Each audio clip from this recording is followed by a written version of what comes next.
UPI பரிவர்த்தனைக்கு கட்டணம் விதிக்க வகை செய்யும் மசோதா நிறைவேற்றம்.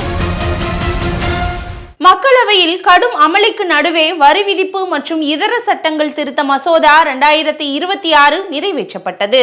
இந்த மசோதா குறித்து பொருளாதார நிபுணர்கள் கூறும்போது, அதிக அளவில் அந்நிய முதலீடுகளை ஈர்க்க புதிய மசோதாவில் பல்வேறு விதிகள் எளிமையாக்கப்பட்டுள்ளன. மேலும் வெளிநாட்டு நிறுவனங்கள் இந்தியாவில் ஆலைகளை அமைக்க பல்வேறு சலுகைகள் வழங்கப்பட்டுள்ளது. குறிப்பாக மொபைல் போன், கணினி, லேப்டாப், சர்வர்கள் உள்ளிட்ட மின்னணு உற்பத்தி சார்ந்த ஆலைகள் அமைக்க வரி சலுகைகள் அளிக்கப்பட்டுள்ளன. இதன் மூலம் உலகின் மின்னணு பொருட்கள் உற்பத்தி சந்தையாக இந்தியா உருவெடுக்கும். மேலும் தற்போதைய சட்ட விதிகளின்படி RTGS, NEFT பண பரிமாற்றங்களுக்கு மட்டுமே வங்கிகள் கட்டணம் விதிக்கின்றன. புதிய மசோதாவின் படி இனி UPI, ரூபே கார்டு பண பரிவர்த்தனைகளுக்கு கட்டணம் விதிக்கப்படும். இதனால் பொதுமக்களுக்கு பாதிப்பு இருக்காது. காய்கறி, பால் வாங்குவது உள்ளிட்ட அன்றாட செலவுகளுக்கான UPI பரிவர்த்தனைகளுக்கு கட்டணம் விதிக்கப்படாது. மிகப்பெரிய வணிக நிறுவனங்களுக்கு மட்டுமே கட்டணம் விதிக்கப்படும் என்று பொருளாதார நிபுணர்கள் கூறுகின்றனர். 2000 ரூபாய்க்கு உட்பட்ட பரிவர்த்தனைகளுக்கு கட்டணம் இருக்காது. இதனால் அன்றாடம் சிறு செலவுகள் இதனால் பாதிக்கப்படாது.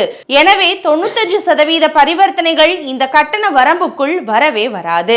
மேலும் வணிகர்கள் இந்த கட்டணத்தை வாடிக்கையாளர்கள் மீது சுமத்துவார்களா அல்லது தாங்களே ஏற்றுக்கொள்வார்களா என்பது அவரவர்களின் விருப்பத்தை சார்ந்தது என்கிறார்கள் அதிகாரிகள். அதே வேளையில் இந்த விவகாரத்தில் காங்கிரஸ் கடுமையான குற்றச்சாட்டுகளை முன்வைத்துள்ளது.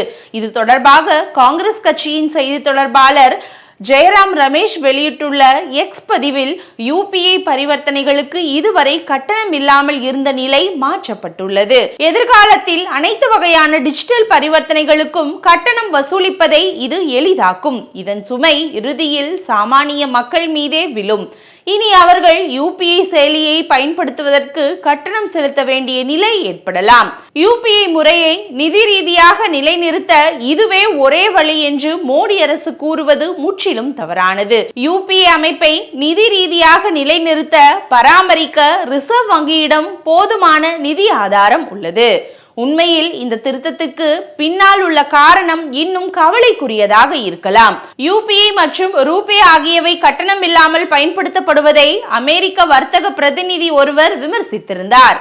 இது விசா மற்றும் மாஸ்டர் கார்டு போன்ற அமெரிக்க கட்டண சேவை தளங்களை சந்தையில் இருந்து வெளியேற்றுவதாகவும் அவர் விமர்சித்திருந்தார். இதைத் தொடர்ந்தே மத்திய அரசு இந்த நடவடிக்கையை எடுத்துள்ளது என ஜெயராம் ரமேஷ் கூறியுள்ளார்.